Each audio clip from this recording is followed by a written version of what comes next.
జరిగిన నష్టాలు చాలు, పడ్డ కష్టాలు చాలు. లోబడు, విధేయత చూపు. ఈ రాత్రి నా తండ్రి నీ జీవితంలో కార్యాలు చేయబోతున్నాడు. ఈ రాత్రి నా తండ్రి నిన్ను ఆయన రక్తం చేత కడిగి శుద్ధీకరించి ఒక నూతన క్రియ నీ ఎడల జరిగించబోతున్నాడు. ఆయన దేవుడు ఎప్పుడైనా అలాంటి పని చేయాలనుకున్నప్పుడు ముందు సరిచేస్తాడు. దేవుడు కృప ఇవ్వాలనుకున్నప్పుడు ముందు లోపాలెత్తి సరిచేస్తాడు, దిద్దుకోమంటాడు. దిద్దుకుంటే అప్పుడు పిడికిలి విప్పుతాడు.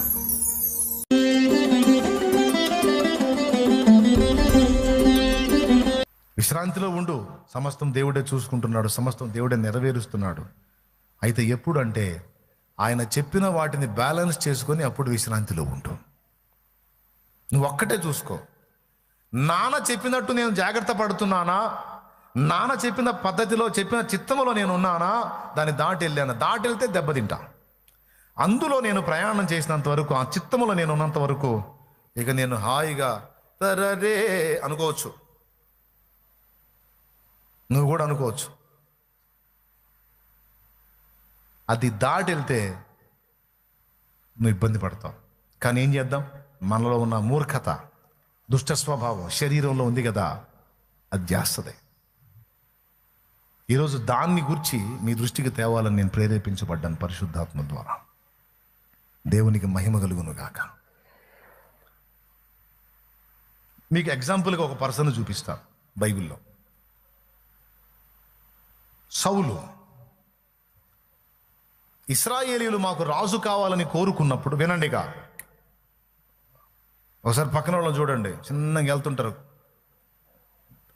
పక్కన వాళ్ళు చూడండి, చేతులు కలపండి, వందనాలు చెప్పండి. రైట్. ఇప్పుడు నాకు చూడండి. ఇశ్రాయేలీయులు మాకు రాజు కావాలన్నప్పుడు దేవుడు సమూయేలు ద్వారా సౌలుని ఎంపిక చేస్తాడు. సౌలుని, ఈ సౌలు అనేవాడు ఇశ్రాయేలీయులకు రాజు అవుతాడు, మొదటి రాజు. ఇతని విషయంలో కూడా దేవుడు భలే జోక్యం చేసుకుంటాడు, చాలా కార్యాలు చేస్తాడు. దేవుడు చేసి ఓ పొజిషన్ తెస్తాడు. ఇతన్ని తెచ్చి జాగ్రత్తగా, నా ప్రజలు లేని నాయన, నీకు గైడెన్స్ ఇవ్వడానికి నా ప్రవక్తను ఏర్పాటు చేశా, నాయకుడిని ఏర్పాటు చేశా, సమూయేలుని. నా వాక్కు డైరెక్ట్గా నీకు అందదు, ఆయన వైపు నుంచి అందుతుంది. ఓకే, నా వాక్కు, నా చిత్తము నీకు తెలియటానికి, ఇదిగో నిన్ను సిద్ధపరిచి అభిషేకించినప్పుడు ఎవరిని వాడుకున్నానో, ఇక కంటిన్యూగా నువ్వు చేయాల్సినటువంటి ప్రయాణంలో కీలకమైన ఘట్టాల్లో ఆయన వైపు నుంచి నీకు గైడెన్స్ అందుతుంది, హెచ్చరిక దొరుకుతుంది, సలహా దొరుకుతుంది, ఆలోచన దొరుకుతుంది. అది అందుకొని నువ్వు ప్రయాణం చేయి. అది దేవుని మాట. ఆరంభం బాగుంది, ఆరంభం సూపరం, ప్రతిదానికి ఆయనే. దైవజనుడా, నేను తగిన వాడిని కాదు, యోగ్యత లేదు అని సామానులో దాక్కున్నాడు. పోయి ఉండటానికి ఇశ్రాయేలు అందరి మీద అడుగెత్తున్నాడు. అంటే ఇశ్రాయేలు 6 అడుగులైతే సౌలు అనేవాడు 7 అడుగులు ఉన్నాడు. టేప్ పెట్టుకోవాలి, ఇంచుమించు 7 అడుగుల హైట్ సౌలు. 6 అడుగులే ఎత్తు అనుకుంటే 7 అందరికాడికి నిలబడ్డాడంటే జనంలో ఎత్తు కనపడతాడు, అడుగు కనపడతాడు. అడుగు ఎత్తున్నోడు అందరికంటే పోయి సామానులో దాక్కున్నాడు, నేను తగను అని. బా, ఎంత దీనత్వం. సమూయేలు పట్టుకొస్తాడు. దేవుడు కోరుకున్నాడు, రారా నాయన, నువ్వు ఇశ్రాయేలుని ఏలాలి, నువ్వు రాజువి అని అందరి ముందు ఆయన ప్రతిష్ఠ చేసి అభిషేకించి రాజ్యాంగ రచన కూడా చేసి పరిపాలన విధానాన్ని రాసి అప్పచెప్పి, ఈ పద్ధతిలో నువ్వు వెళ్ళాలి నాన్న అని చెప్పాడు. ఎవరు? సమూయేలు. సమూయేలుకి ఎవరు చెప్పారు? పెద్దగా. అసలు ఆయన ఏమనుకున్నాడంటే, పెద్ద ఆయన పైన ఇశ్రాయేలు జనాంగం మీద శాశ్వత కాలము ఇతని వంశమునే రాజులుగా నియమిద్దాము అనుకున్నాడు. అది ఉద్దేశం. నాకేం తెలుసు, దేవుడే చెప్పాడు. పర్మనెంట్గా నిన్ను రాజుని చేసేద్దాం, తర్వాత నీ బిడ్డని, తర్వాత వాడి బిడ్డని, తర్వాత వాడి బిడ్డని, అట్లా టోటల్గా ఇశ్రాయేల్ జనాంగం మొత్తానికి నీ వంశమునే రాజులుగా ఫిక్స్ చేశాననేది దేవుని ఆలోచన. దేవుడు ఏమనుకున్నాడో, దేవుని ఉద్దేశం ఏంటో, దేవుని ఆలోచన ఏంటో పసిగట్టలా, గుర్తించలా, పట్టించుకోవాలా. ఆ స్టార్టింగ్లో ఏం లోబడ్డాడు. ఇక తర్వాత ఆ నడిపింపుని నిర్లక్ష్యం చేశాడు. దట్ ఈజ్ దరిద్రం. దేవునికి స్తోత్రం. దేన్ని నిర్లక్ష్యం చేశాడు? ఆ నడిపింపుని నిర్లక్ష్యం చేశాడు. ఎటువైపు నుంచి దైవ వాక్కు దొరుకుతుందో, ఏ వాక్కును బట్టి రాజయ్యాడో, ఏ వాక్కును బట్టి ప్రజలు నేలేవాడయ్యాడో, ఏ వాక్కును బట్టి ప్రజలు అతన్ని గౌరవించారో ఆ వాక్కును నిర్లక్ష్యం చేశాడు. ఆయనకి ఇవ్వవలసినటువంటి గౌరవాన్ని ఇవ్వకుండా తన హృదయములో అతన్ని తృణీకరించాడు. ఇతని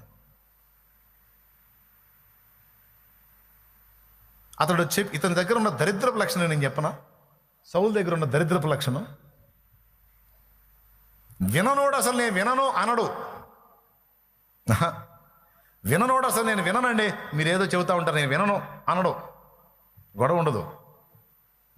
విన్నట్టుగా, చేసేటట్టుగా, నెరవేర్చేటట్టుగా చెవిస్తాడు. వాని ఫీలింగ్ చూస్తే అబ్బా బిడ్డ ఎంత లోబడతాడో, బా చెప్పేది చెప్పినట్టు చేస్తాడు, అంత వినమ్రుడు, అంత విధేయుడు అన్నట్టు పిక్చర్ ఇస్తాడు. కానీ ఆయన ఒకటి చెబితే ఈయన ఒకటి చేస్తాడు. ఆయన వచ్చి నెత్తి నోరేసి కొట్టుకుంటాడు. నేనేం చెప్పాను, నువ్వేం చేసావు, ఏందిరా ఈ కర్మ నీకు?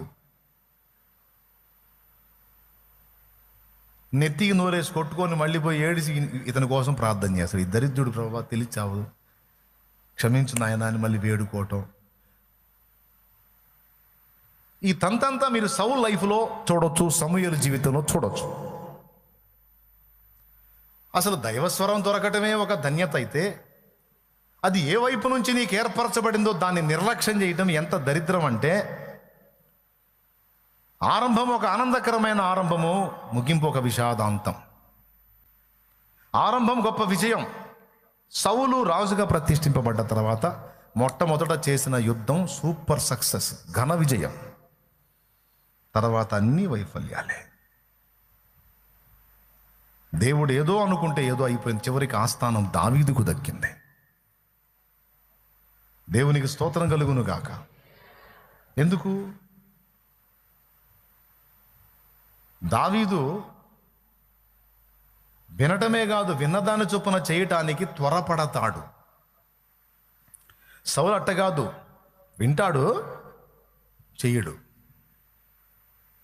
దీనివల్ల ఏం జరిగిందంటే, జనులను ఏలాల్సినోడు జనులకు దాసోహం అయ్యాడు.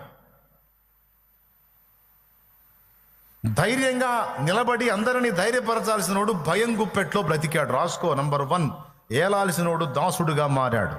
నంబర్ 2, ధైర్యమును నింపాల్సినోడు పిరికి పందగా మారాడు. దేవుని దగ్గర విచారణ చేయాల్సినోడు కర్ణ పిశాచిని ఆశ్రయించాల్సి వచ్చింది. శాశ్వతముగా ఇశ్రాయేలు మీద తన వంశ పరంపర రాజులు అవ్వాల్సిన వాళ్ళు సౌలుతోనే స్టాప్ అయిపోయింది. అంటే శాశ్వత ఆశీర్వాదం పోయింది. రాజాయి ఏలాల్సినోడు ఏలబడ్డాడు మనుషుల చేత. నేను చెప్పిన వాటిని రెఫరెన్స్లు చూపిస్తాను మీకు బైబిల్లో. రాజుకు జనులు జడవాలా, లేకపోతే రాజే జనులకు జడుస్తాడా?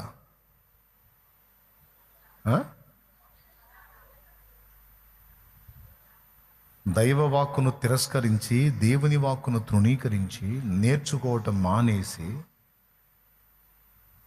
ఆయన చెప్పేది ఏంది, ఆయన చెప్పాడు, అప్పుడేదో అయిపోయింది, రాజుగా ప్రతిష్ఠ చేశాడు, ఇంకేంది నాకు తెలియదు అయింది ఏం చేయాలో అని సమూయేలు రాకముందు ఈయన సొంతంగా బలివ్వటం మొదలుపెట్టాడు.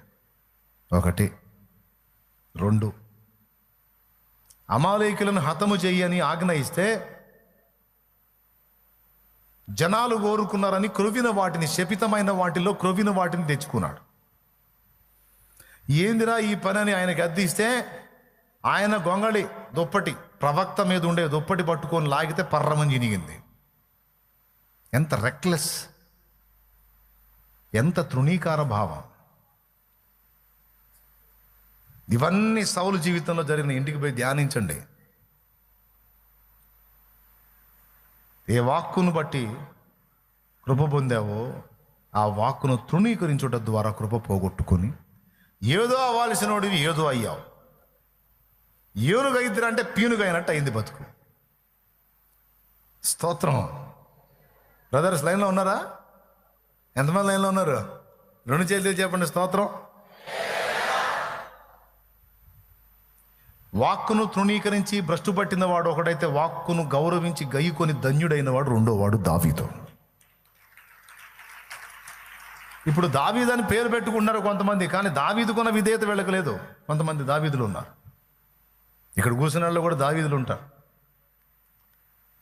దావీదని పేరు పొందగానే సరికాదు నాన్న, నేను బాప్తిస్మం ఇచ్చి దావీదని పేరు పెడతాను. దావీదని పేరు ఉంటే సరికాదు నాన్న.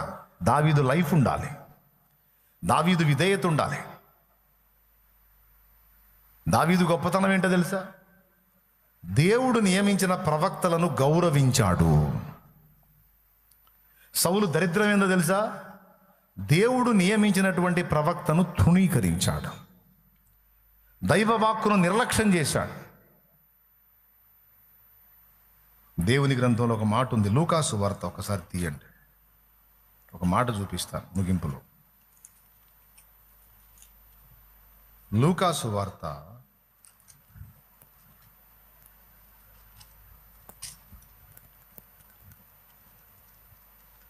12వ అధ్యాయము 47వ వచనం చూడండి. ఆయన తన యజమానుని చిత్తమెరిగియుండియు సిద్ధపడక అతని చిత్తము చొప్పున జరిగింపక ఉండు దాసునికి అనేకమైన దెబ్బలు తగులును. అండర్లైన్ చేసుకోండి అమ్మా, మీకైనా నాకైనా. తన యజమానుని చిత్తం ఎరిగి ఉండియు సిద్ధపడక అతని చిత్తము చొప్పున జరిగింపక ఉండు దాసునికి అనేకమైన దెబ్బలు తగులును. మనకు తగిలే దెబ్బలు అనుభవాల కోసం మాత్రమే కాదు, దుష్టత్వాన్ని దుళ్ళగొట్టడానికి అని చెప్పే కదా. ఆ దుష్టత్వం ఏంటంటే చిత్తమును తిరస్కరించుట, తృణీకరించుట. ఇట్లాంటి పైత్యం పోవాలనుకో దెబ్బలు తప్ప. సౌలు దరిద్రం అయితే ఒక పక్క పచ్చడి కింద తంతన్నా సరే సిగ్గురాల.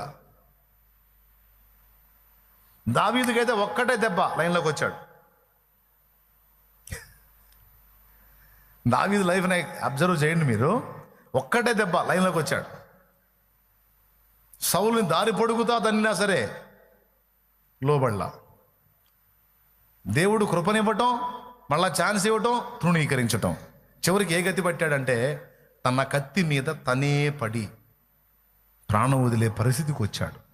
అంటే తనను తాను చంపుకునే పరిస్థితి, ఆ ఓటమి భరించలేక. ఎలాగైనా దైవజనులు, విశ్వాసులు, సేవకులు, పరిచారకులు అందరూ దావీదులు ఉన్నారా మీలో? దావీదు లాంటి విధేయత ఉందో లేదో పరిశీలించుకోండి. పేరుకు దావీదుగా ఉండి లోపల సౌలు ఉండకూడదు. సౌలు ఉంటే దండాలు పెట్టుకుంటే బతకాల్సి వచ్చింది లోపల. వెలుపట దావీదే, లోపట కూడా దావీదు ఉంటే దావీదు ఎక్కడ కూడా ప్రజలకు దాసోహమైనట్టు లేదు, కానీ ప్రజలందరినీ చేతపట్టి దేవునికి దాసులను చేశాడు. అంత పొదుపుగా కొట్టాల్సిన అవసరమే లేదులే. చాలా జాగ్రత్తగా, చాలా పొదుపుగా కొట్టారు.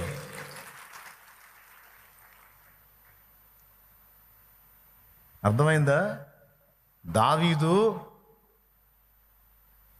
జనాలకు దాసత్వం చేయలా, జనాలను ఎలి జనాల మొత్తాన్ని పట్టుకొని దేవునికి లోబరిచి తన తరము వారికి దేవుని సంకల్పం చొప్పున సేవ చేసి నిద్రించాడు. అది దావీదు.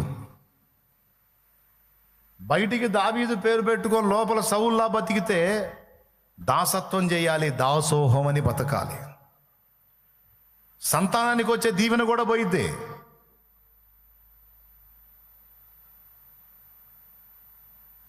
ఆ బ్లెస్సింగ్ పోయిద్ది. తెలుసా మీకు? సౌలు తర్వాత సంతానం ఉందా లైన్లో? యోనాతాను కూడా దావీదుతోనే ఇదైపోయాడు. ఎవరు లేరు రాజు అవ్వటానికి. చివరికి ఏ పరిస్థితి వచ్చిందంటే సౌలు తర్వాత రాజైన దావీదు దగ్గర సౌలు మనవడు భుక్తి వెతుక్కోవాల్సి వచ్చింది. భుక్తి. వాస్తవంగా దావీదు వాళ్ళ పనివాడు, వాళ్ళ తాత దగ్గర దావీదు పనివాడు సౌలు దగ్గర. చివరికి మెఫీబోషెత్ ఎక్కడికి పోయి పడ్డాడు? సౌలు మనవడు దావీదు దగ్గరికి పోయి చేరితే బల్ల దగ్గర కూర్చోబెట్టి దావీదే ఫుడ్ పెట్టాడు, దావీదే లైఫ్ ఇచ్చాడు. తన బిడ్డ తరం ఆశీర్వదించబడాల్సింది ఆ కర్మ ఎందుకు వచ్చింది? ఎందుకు వచ్చింది? అవిధేయత. దైవవాక్కును దైవవాక్కుగా గౌరవించకుండా స్పష్టంగా దేవుడు మాట్లాడిన తిరస్కరించి బుద్ధిహీనంగా వేసిన అడుగుల ప్రభావమే అలాంటి కర్మ సౌలు లైఫ్లో. ఈరోజు అందరికీ ప్రేమతో చెప్తున్నా, జాగ్రత్త జాగ్రత్త. దేవుడు ప్రతి గుండెను పరిశీలిస్తాడు, ప్రతి వ్యక్తి కదలికను అబ్జర్వ్ చేస్తాడు దేవుడు. విధేయులైన వారికి పరిశుద్ధాత్మ, విధేయులైన వారికి విజయము, విధేయులైన వారిదే రాజ్యం, విధేయులైన వారికే వంశం. ఇదంతా దావీదులో ఉంది. లైఫ్లో ఒక బలమైన రాంగ్ స్టెప్ వేశాడు, కొడితే మళ్ళీ జీవితంలో తిరిగి చూడలాడు. దేవుడే సాక్ష్యం ఇచ్చాడు, నా చిత్తానుసారమైన మనస్సు గలవాడని. ఆ దేవుడే క్రీస్తుగా భూమి మీదకి వచ్చినప్పుడు ఆ దావీదు కుమారుణ్ణి అనిపించుకోవడానికి ఇష్టపడ్డాడు. అంతటి ధన్యత దావీదుకి ఎందుకు దక్కింది? ఈరోజు దావీదులు ఇక్కడ చాలామంది ఉన్నారు. ఎందుకు అట్టున్నారు చెప్పనా? యజమానుని చిత్తం ఎరిగి ఉండియో అలాగూ చేయక అనేక దెబ్బలు తింటున్నారు. ఇక్కడ ఉన్నోళ్ళు, లైవ్లో ఉన్నోళ్ళు అందరూ. పేరుకు దావీదులే లోపల సౌళ్ళుగా బ్రతకండి. బయట దావీదే, లోపల కూడా దావీదు అన్నట్టు బ్రతకండి. అప్పుడు ధన్యులవుతారు. అప్పుడు నువ్వే కాదు, నీ బిడ్డ తరం ఆశీర్వాదకరం అవుతుంది. ఏమంటారు? సౌలుని శాశ్వతంగా రాజుని చేయాలనుకున్నాడట. అయితే నువ్వు తిరస్కరించావు, అడుగడుగున నాకు ఎదురొచ్చావు నువ్వు. చివరికి ఒక శాపగ్రస్తమైన ముగింపులోకి వెళ్ళిపోయావు. చివరికి తలగొట్టి డెడ్ బాడీని ఒక దగ్గర పడేసి తలను తీసుకెళ్ళి శత్రువు కోట గుమ్మాన్ని కట్టుకున్నాడు. శవమును వేలాడదీశాడు, తలకాయను వేలాడదీశాడు. రెండింటిని దించి పాడి మీద పెట్టి మోసుకొచ్చి దహనం చేశారు. కానీ దావీదు గురించి ఏముందో తెలుసా? దేవుని సంకల్పము చొప్పున తన తరము వారికి సేవ చేసి నిద్రించి తన పితరులతో కూడా పాతి పెట్టబడెను.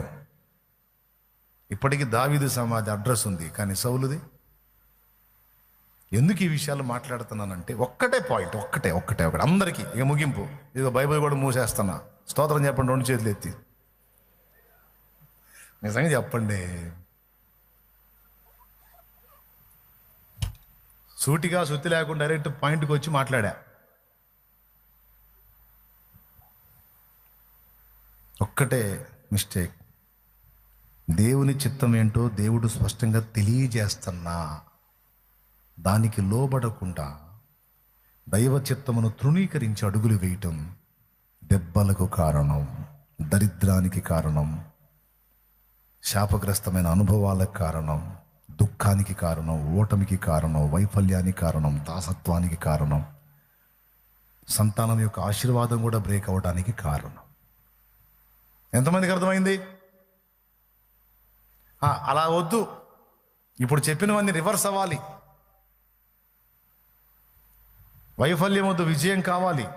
దాసత్వం వద్దు, పాలనా దక్షత కావాలి. వంశక్షయం కాదు, వంశం వర్ధిల్లాలి అంటావా? అట్లయితే రా, దావీదు అనుభవంలోనికి రా. ఎంత ధన్యత అంటే దావీదు సింహాసనాన్ని స్థిరపరిచాడంట దేవుడు. దావీదు ఏ గోత్రం వాడండి? యూదా. స్తోత్రం చెప్పండి ఒకసారి అందరూ. దావీదు ఏ గోత్రానికి చెందినోడు? యూదా గోత్రానికి చెందినోడు. ఇప్పుడు అక్కడ ఉన్న ఇశ్రాయేలీయుల్ని ఇశ్రాయేలీలు అంటున్నారా, యూదులు అంటున్నారా? అదేంది?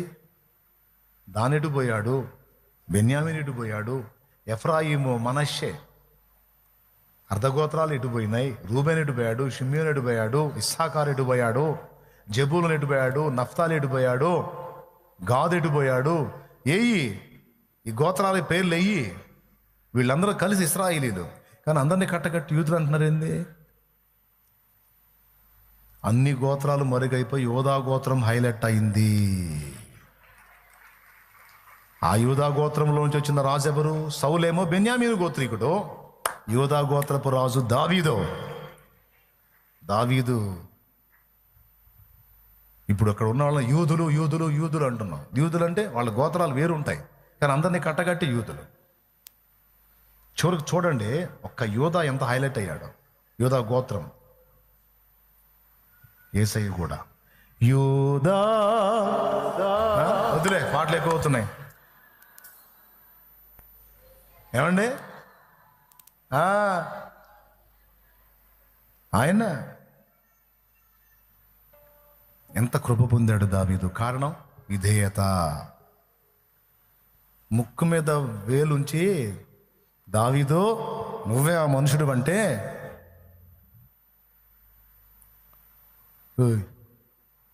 మైండ్ పోయిందా?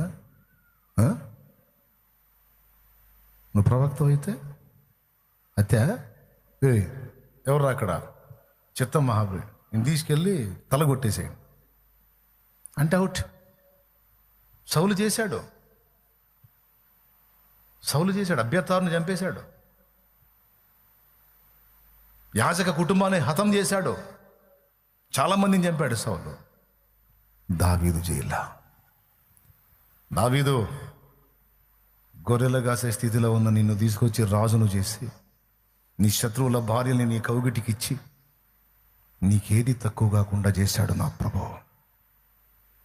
ఇన్ని ఎరిగి, ఇన్ని తెలిసి, ఇన్ని అనుభవించి ఒక నిరపరాధి రక్తాన్ని చిందిస్తావా? నీ పొరుగు వాని భార్యను వాన్ని హతం చేసి స్వాధీనం చేసుకుంటావా?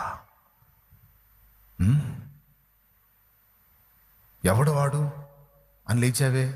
దావీదు నువ్వే ఆ మనుషుడివి అంటే ఒక్క మాటన్న ప్రవక్తనే ఎదురు చెప్పలా. విధేయత చూపిన వాడి పరిగెత్తుకుంటూ వెళ్ళి దేవుని సముఖంలో పడి గోడు నేర్చాడు. శాప భయమున నేర్చుచు దావీదు తన పాప రూపము చూచుచు, శాప భయమున నేర్చుచు దావీదు తన పాప రూపము చూచుచు, పాపముతో పశ్చాత్తాపముతో ప్రభుని పదములు సంధించి, తాపముతో పశ్చాత్తాపముతో ప్రభుని తాకురగని క్షమాపణను దీన ఏడ్చాడండి. అయ్యో దేవా దేవా దేవా దేవా, నేను ఎంత దౌర్భాగ్యుని దేవా. నా జీవితంలో మాయని మచ్చ తెచ్చుకున్నాను కదా ప్రభువా. ప్రవక్త నాకు చెప్పి గద్దించిందాక నాకు సిగ్గు తెలియకపోయినే. ఇంత ఘోరమైన పాపం నీ దావీదు చేయటం ఏందయ్యా? ఇంత ఘోరమైన నీచమైన పని నీ దావీదు. చూడు ప్రభువా, నీ దావీదు ఎంత పని చేశాడో చూడు ప్రభువా అని పోయి సాష్టాంగపడి సాగిలపడి నా కన్నీళ్లతో నా పరుపు తేల చేయుచున్నాను అన్నాడు. పాపంలో నా తల్లి నన్ను గర్భాన్ని మోసిందయ్యా. ఒక పాపికి పుట్టిన వాడిని నేను. నా పాపాన్ని క్షమించు. నీ పరిశుద్ధాత్మ నా ఎద్దు నుండి తీసివేయి. చంచల మనసుతో తేడాబడ్డాను, స్థిర మనసు నాకు పుట్టించు. నేను నీచుండి ప్రభు, నేను నీచు పురుగును ప్రభు, అసహ్యుణ్ణి ప్రభు. నన్ను ముట్టి కడగొద్దు, టచ్ చేయొద్దు. ఈ సోపుతో నన్ను కడుగు. నన్ను కడిగేదానికి, నన్ను తాకడానికి కూడా నాకు అర్హత లేదు. ఈ సోపుతో నన్ను కడుగు. నన్ను తాకొద్దయ్యా. అంత నీచుణ్ణి, అంత అసహ్యుణ్ణి. ప్రవక్త గద్దింపును విని గడగడగడగడలాడిపోయాడు తప్ప ప్రవక్తని ఎదురాడలేదు, ప్రవక్త మాట తృణీకరించను లేదు. పోయి ఏడ్చాడు. అప్పటి నుంచి ఇక దావీదు జీవితంలో కన్నీళ్ళే వేదనే. తన పాప రూపాన్ని చూశాడు, ఎంత పాపం చేశాడు తనకు అప్పుడు కనపడింది ఆ రూపం. నువ్వు ఇలా చేశావు కదా, నీకు ఈ గతి పట్టిద్దని దైవజనుని నోట వాక్కు వచ్చినప్పుడు గడగడగడలాడిపోతూ శాప భయమును నేర్చుచు దావీదు తన పాప రూపము చూచుచు తాపముతో పశ్చాత్తాపముతో ప్రభుని వేడినప్పుడు దేవుడు కనికరపడ్డాడు. అయిందేదో అయిపోయింది, నేను అన్నమాట జరగాల్సిందే, కానీ కృపనిస్తాను పో. నువ్వు అడిగావుగా పరిశుద్ధాత్మను తీసేయొద్దని, తీయను పో. సౌలుకు ఎడం చేసినట్టు నా కృపను నీకు ఎడం చేయను, నీ సంతతికి ఎడం చేయను. నువ్వు తప్పు చేసినా, నీ బిడ్డలు తప్పు చేసినా బెత్తంతో శిక్షించినట్టు శిక్షిస్తాను, కానీ శాశ్వతంగా కృపను దూరం చేయను. దావీదు పో. దావీదు కన్నీళ్లు చూసి కదిలిపోయాడు. పశ్చాత్తాపంతో దేవా నా విధేయతలు క్షమించు, నాకు ఇవి న్యాయమే. ఆ మాటలన్నీ చెప్తాడు 51వ కీర్తనలో. తీర్పు తీర్చున్నప్పుడు నీవు నిర్మలుడుగా కనపడతావు దేవా, నువ్వు చేసేది న్యాయమే దేవా. నువ్వు నన్ను ఇలాగా ఈ గతి పట్టిస్తానంటే 100% రైటే అది, ఎందుకంటే అందుకు తగిన తప్పు నా వల్ల జరిగింది. మరో చోట కూడా అట్లనే దావీదు అంటాడు, నా మీదికే రాయ్యా, నా ప్రాణం తీసుకోయ్యా, ప్రజల్ని ఇబ్బంది పెట్టొద్దయ్యా అంటాడు. బిడ్డలారా, వద్దామా దేవుని పాదాల దగ్గరికి, రండి మోకాళ్ళ మీదకి, ఒప్పుకోండి మీ అవిధేయతల్ని. దైవజనాంగం, విశ్వాసగణం రండి మోకాళ్ళ మీదకి రండి. ఎక్కడెక్కడ దేవుని వాక్కు తృణీకరించి, ఎక్కడ నిర్లక్ష్యం చేసావు, ఎక్కడ అడుగులు జారుతున్నావు, రాజువై ఏలాల్సినవి దాసుడుగా దండాలు పెట్టుకుంటూ బతుకుతున్నావేమో చూసుకో. యోధా గోత్రపు సింహంలాగా గర్జించాల్సినోడివి పిల్లిలాగా దడుచుకుంటూ బతుకుతున్నావేమో చూసుకో. దేవుడు కృపతో ఇచ్చిన దైవ స్వరాన్ని కేవలం నీ బద్ధకంతో, నిర్లక్ష్యంతో తృణీకరిస్తున్నావేమో చూసుకో. జరిగిన నష్టాలు చాలు, పడ్డ కష్టాలు చాలు, లోబడు, విధేయత చూపు. ఈ రాత్రి నా తండ్రి నీ జీవితంలో కార్యాలు చేయబోతున్నాడు. ఈ రాత్రి నా తండ్రి నిన్ను ఆయన రక్తం చేత కడిగి శుద్ధీకరించి ఒక నూతన క్రియ నీ ఎడల జరిగించబోతున్నాడు. ఆయన దేవుడు ఎప్పుడైనా అలాంటి పని చేయాలనుకున్నప్పుడు ముందు సరిచేస్తాడు. దేవుడు కృప ఇవ్వాలనుకున్నప్పుడు ముందు లోపాలెత్తి సరిచేస్తాడు, దిద్దుకోమంటాడు. దిద్దుకుంటే అప్పుడు పిడికిలి విప్పుతాడు. దావీదు ఆ శాపం పొందిన దావీదే, ఆ ఇబ్బంది పడ్డ దావీదే, ఆ ఏడ్చి మొత్తుకున్న దావీదే ఎంత కృప పొందాడంటే, దావీదు కుమారుడా నన్ను దాటిపోకయ్యా, నజరేతువాడా నన్ను విడిచిపోకయ్యా.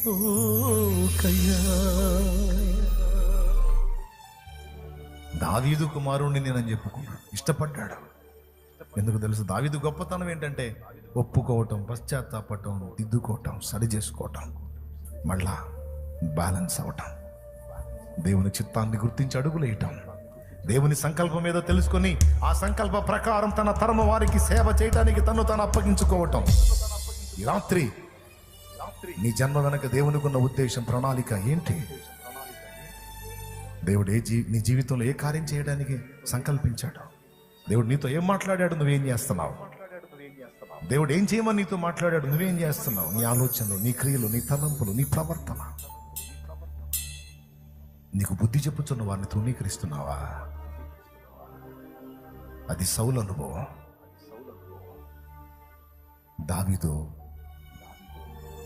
దావీదును గద్దించినటువంటి దైవజనున్నాయి. నాతాను ప్రవక్తను ఒక్క మాట లేదు. దేవుని పాదాలు పట్టుకుని ఏడవటం మొదలుపెట్టాడు. ఈ రాత్రి నీ కన్నీళ్లు దేవుని సన్నిధిలో కనపడని.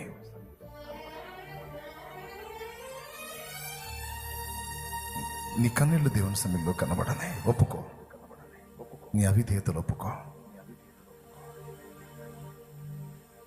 దావీదు లేచాడు, దేవా నువ్వు ఏ చేసిన న్యాయం ఉంటుంది, దేవా నువ్వు ఏ చేసిన న్యాయం ఉంటుంది, నువ్వు న్యాయం చేయవు. తీర్పు తీరిస్తే నిర్మలుడు, ఏ కల్మషం ఉండదు. కానీ నేనేంది ప్రభు ఇలా చేశాను, నా మధ్య ఎందుకు ఇంత పాడైపోయింది, నేనెందుకు ఇంత నీచానికి దిగసారాను, నేనేనా ప్రభు ఈ పని చేసింది, అయ్యో నేనే, నన్ను క్షమించు ప్రభు, నన్ను క్షమించు ప్రభు అని దేవుని కాళ్ళు పట్టుకొని ఏడ్చా. నీ ఆత్మను తీసేయొద్దు ప్రభు, నా యొద్ద నుండి నీ పరిశుద్ధ ఆత్మను తీసేయొద్దు ప్రభు. రక్తాపరాధం తెచ్చుకున్నానయ్యా, నిరపరాధ రక్తమును చిందించి నేను దుర్మార్గుణ్ణి అనిపించుకున్నాను ప్రభా. అయ్యో దేవా అని ఏడ్చాడు. ఈ రాత్రి నీ వల్ల జరిగిన అపరాధాలు దేవుని ముందు ఒప్పుకొని, ఎక్కడెక్కడ దైవ వాక్కు తృణీకరించి ఈ గతి పట్టావో, ఈ దెబ్బలు తింటున్నావో ఒప్పుకో. ఈ రాత్రి నన్ను నీ రక్తంతో కడగమని కన్నీరు గార్చు. నా విధేయతలను క్షమించి దిద్దుకుంటాను ప్రభు అని దేవుణ్ణి వేడుకో. వేడుకో వేడుకో వేడుకో. ఇది నీకు మంచి టైం, దేవుడిచ్చిన టైం. మనస్ఫూర్తిగా ప్రార్థన చేసుకో. దేవుడు నీ జీవితంలో కార్యం చేయబోతున్నాడు. ఎన్నాళ్ళు కదలని కార్యం ఇప్పుడు జరగబోతుంది. ఎన్నాళ్ళు ఎదురు చూసిన కార్యం ఇప్పుడు జరగబోతుంది, ఇప్పుడు జరగబోతుంది, ఇప్పుడు జరగబోతుంది. కన్నీరు గార్చు, ఎలుగెత్తి ఎలుగెత్తి, దేవా నీకు స్తోత్రము, నాతో మాట్లాడినందుకు నీకు స్తోత్రము, జీవితాన్ని బ్రతుకు రహస్యాన్ని నాకు పట్టబయలు చేసినందుకు నీకు స్తోత్రము, స్తోత్రము, స్తోత్రము, స్తోత్రము, స్తోత్రము, స్తోత్రం అంటూ కన్నీరు విడు ఆయన, కన్నీరు విడు, కన్నీరు విడు. దేవుని పదాలు పట్టుకో. గుండెలోని వేదన కన్నుల జారెనే, చూసే వారికి హాస్యమాయనే.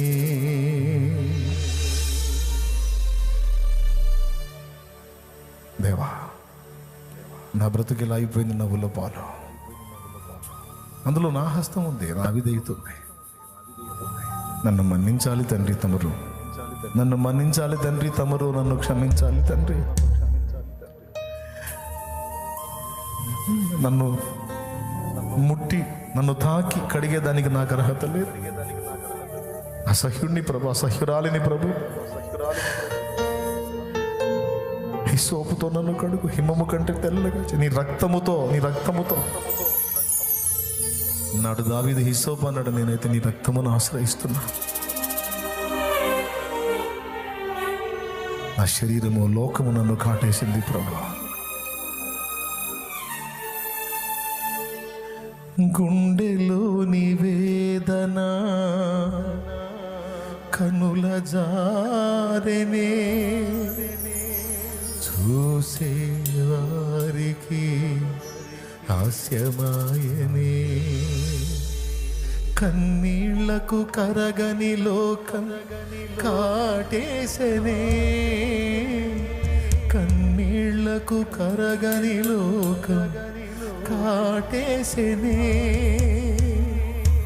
కష్టాల కడలిలో నన్ను ముంచివేసనే,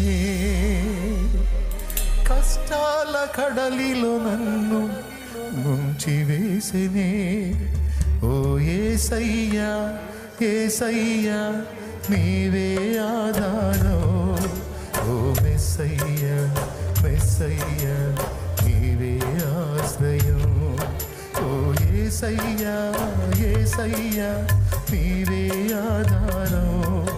ఓ మెస్సయ్యా, మెస్సయ్యా నీవే ఆశ్రయం. నాకెవరు లేరయ్యా నువ్వుగాక, కడదాకా నీవేగా, కడదాకా. నాకెవరు లేరయ్యా నువ్వుగాక, నా తోడు నువ్వేగా, కడదాకా. ఓ యేసయ్యా, యేసయ్యా నీవే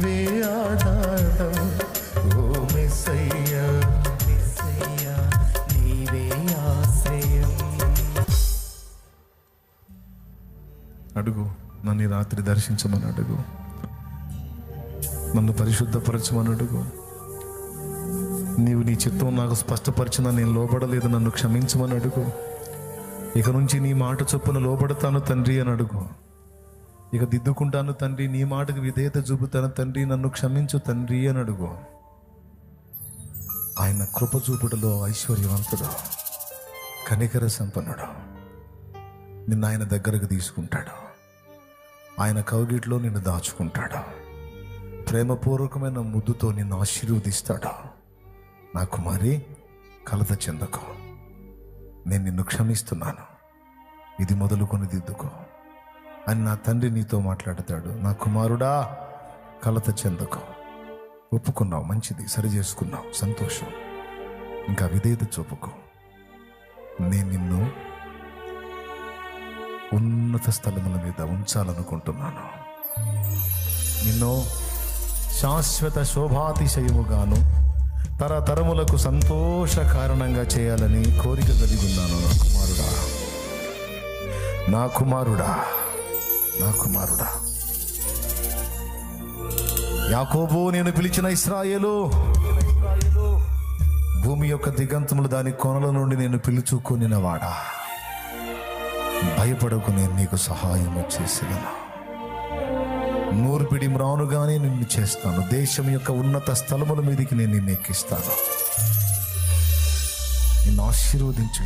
ఇది మొదలుకొని నేను మిమ్మల్ని ఆశీర్వదింతును. నీవు తలగా ఉండవు, తోకగా ఉండవు. నీవు ఇంట వెలుపట ఆశీర్వాదమునందుదువు. అనేక జనములకు ఆశీర్వాద కారణముగా నేను నిన్ను చేసేదను. నీవు నా నామమును ఒప్పుకొంటివి గనుక నేను నిన్ను అంగీకరించి ఉన్నాను. ఇదిగో నిశ్చయముగా నేను నీకు తోడై ఉండే నిన్ను వర్ధిల్ల చేసేది. నీకు విరోధముగా రూపింపబడిన ఏ ఆయుధమును వర్ధిల్లనియను.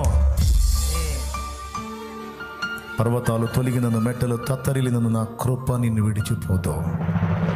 ఇదిగో నీ నివాస స్థలములను విశాలపరుస్తున్నాను. నీ తెరలను, గుడారపు తెరలను వ్యాపింపజేస్తున్నాను. కుడి ఎడమలకు నలు దిక్కులకు నీవు విస్తరించదవు, విస్తరించదవు, విస్తరించదవు, వ్యాపించదవు, వ్యాపించదవు. నలు దిశలకు నీవు వ్యాపించదవు, వ్యాపించదవు. బాధపడకు, నీ వైధవ్యపు నిందను మరచెదవు. సిగ్గుపడనక్కరలేదు, లజ్జపడనక్కరలేదు. నిన్ను సృష్టించిన నేనే నీకు సమస్తమై ఉన్నాను. భర్తనై ఉన్నాను, నాయకుడై ఉన్నాను, యజమానైన రాసునై ఉన్నాను.